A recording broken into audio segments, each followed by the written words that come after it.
Personal experience को आपके साथ साझा करूंगा।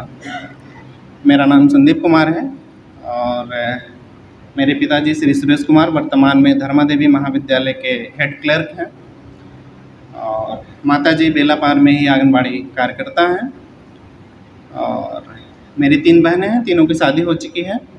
मैं भी शादीशुदा हूँ, मेरी एक छोटी सी बच्ची है। हमारी मैडम डिस्ट्रिक्ट हॉस्पिटल सुल्तानपुर में स्टाफ नर्स के पोस्ट पर कार्यरत हैं और मैं देश की मैन्युफैक्चरिंग सेक्टर की वन ऑफ द बिगेस्ट कंपनियों में से एक भारत हैवी इलेक्ट्रिकल्स लिमिटेड में एग्जीक्यूटिव इंजीनियर के पोस्ट पर कार्यरत हूँ। यही पोस्ट हासिल करने के लिए लोग बहुत पढ़ाई करते हैं, लेकिन किस्मत की ही बात है कि मैं 10th में था।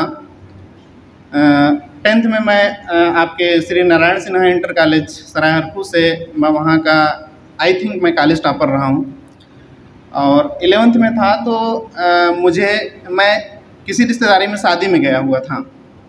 तो मैं 8th में था, तभी से घर में बात होती थी। मेरे पापा मम्मी का एक झगड़ा था। मम्मी कहती थी बेटे को डॉक्टर बनाएंगे, पापा कहते थे बेटे को इंजीनियर बनाएंगे। तो ये झगड़ा उन लोगों का चलता रहता था। ऐसे ही मैं गया था एक रिश्तेदारी में शादी में, वहाँ एक मेरी मौसी थी। उन्होंने पूछा कि किस क्लास में हो। मैंने बताया मैंने 10th कंप्लीट कर लिया, आगे क्या प्लान है। एज़ यूजुअल जैसे आप लोग हैं, कोई बताने वाला नहीं है, कुछ समझने वाला नहीं है। हम भी यहीं गांव में पढ़ते थे, हमको भी कुछ पता नहीं था। बस मुझे इतना पता था मुझे इंजीनियर बनना है। तो मैंने उनसे कहा कि मौसी जी मुझे तो इंजीनियर बनना है। तो उन्होंने मुझसे पूछा कैसे बनते हैं इंजीनियर। मुझे नहीं पता, मेरा यही जवाब था। तो उन्होंने बताया कि अगर तुम पॉलिटेक्निक कर लोगे तो तुम इंजीनियर बन जाओगे। उनको भी इतना ही पता था। हालांकि पॉलिटेक्निक कर लेने से इंजीनियर नहीं बनते हैं लोग, आगे मैं इसके बारे में बात करूंगा। तो मैं आया घर पे, बात किया। कुछ लोग उस समय बीए कर रहे थे आसपास के लोग जौनपुर टीडी कॉलेज से। मैं उनसे बात किया कि जौनपुर में जब भी पॉलिटेक्निक का फॉर्म मिले आप मुझे बता दीजिएगा। फॉर्म निकला, मुझ तक सूचना पहुंची, मैंने फॉर्म निकलवाया, भरा और फर्स्ट अटेम्प्ट में ही मैंने गवर्नमेंट कॉलेज के लिए क्वालिफाई कर लिया। गवर्नमेंट कॉलेज आपका यहीं इलाहाबाद हंडिया से, हंडिया पॉलिटेक्निक हंडिया से। मैं 2008 से 11 के बीच मैंने पॉलिटेक्निक डिप्लोमा कंप्लीट किया। और एक और छोटी सी घटना है, जब मैंने पॉलिटेक्निक का एंट्रेंस क्रैक किया था तो मुझे ये गलतफहमी थी कि मैं इंजीनियर बन गया हूँ। अब सोचिए कि नॉलेज का लेवल कितना कम होता है यहाँ, कोई बताने वाला नहीं, कुछ नहीं। बाद में जब मैं पॉलिटेक्निक कॉलेज गया, मुझे तो लगा कि मैं इंजीनियर हूँ, अब मुझे नौकरी मिल गई है। मैं वहाँ गया तो मुझे पता लगा अभी एडमिशन लेना होगा, 3 साल पढ़ना होगा। पढ़ने के बाद जब पास हो जाओगे फिर वैकेंसी निकलेगी। वैकेंसी निकलने के बाद आप उसको क्वालिफाई करोगे, रिटन होगा, इंटरव्यू होगा, बहुत सारी प्रक्रियाएं होंगी, उसके बाद आप इंजीनियर बनोगे। मेरा सपना जैसे टूट गया हो। मैं तो इंजीनियर बन के वहाँ गया था। तो ठीक है, मैंने पढ़ाई की और 2011 में जुलाई में रिजल्ट आया और उसी दौरान भेल की वैकेंसी आई थी, भारत हैवी इलेक्ट्रिकल्स लिमिटेड। मैंने भरा और फर्स्ट अटेम्प्ट में ही मैंने रिटन क्वालिफाई कर लिया। अब रिटन क्वालिफाई करने के बाद मेरा इंटरव्यू हुआ कोलकाता में। मैं गया, इंटरव्यू दिया, फर्स्ट अटेम्प्ट में इंटरव्यू भी क्वालिफाई किया, मैं ज्वाइन कर लिया। और थोड़ा सा कैरियर ऑप्शंस के बारे में बात करना चाहूँगा। इंजीनियरिंग के क्षेत्र में मुख्यतः 3 कोर्स हैं। पहला ITI होता है, दूसरा डिप्लोमा होता है, तीसरा ग्रेजुएशन जिसको BE या BTech कहते हैं। आप अगर ITI करते हैं तो आप किसी भी संस्थान में वर्कर बनने के लिए एलिजिबल होते हैं और अगर आप डिप्लोमा करते हैं तो आप सुपरवाइज़र बनने के लिए एलिजिबल होते हैं। अगर आप BTech करते हैं तो आप एग्जीक्यूटिव बनने के लिए एलिजिबल होते हैं। फ़र्क क्या है तीनों में? तीनों में फ़र्क ये है कि एग्जीक्यूटिव जो होता है वो मैनेजमेंट का पार्ट होता है।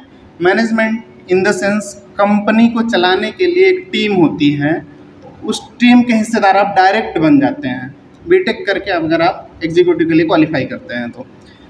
अब मैनेजमेंट क्या करता है, वो योजनाएं बनाता है कि भविष्य में हमारी कंपनी कैसे चलेगी।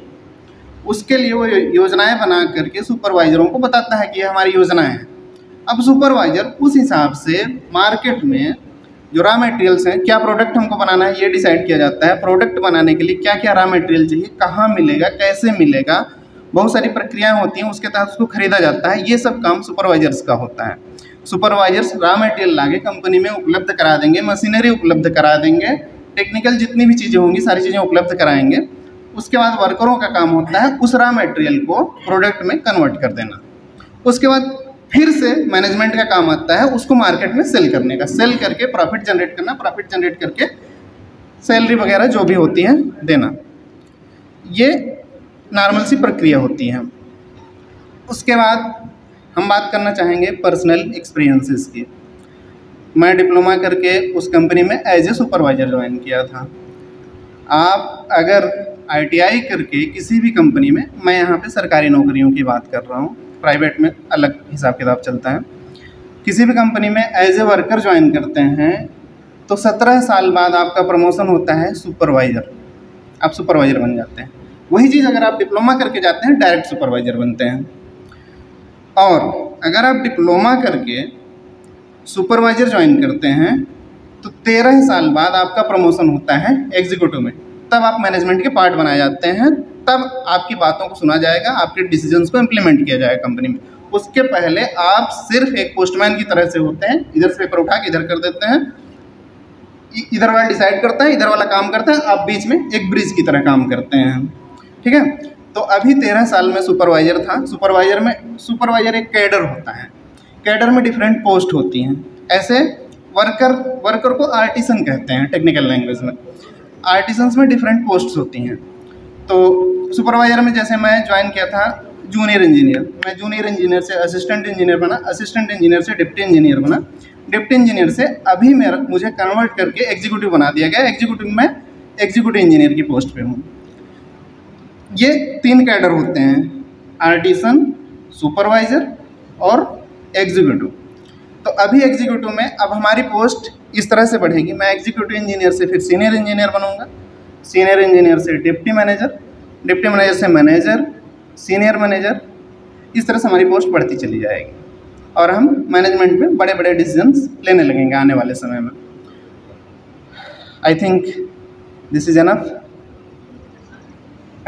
You can ask. तो सर मैं ये पूछना चाहती हूँ, अभी आप एग्जीक्यूटिव पे हैं तो आपका पेमेंट कितना है?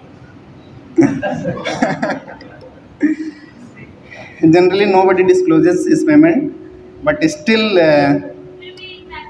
हाँ, यस डेफिनेटली। सो एक पेमेंट का कैलकुलेशन का एक फार्मूला होता है, आप थोड़ा सा उस पर भी मैं बात करना चाहूँगा।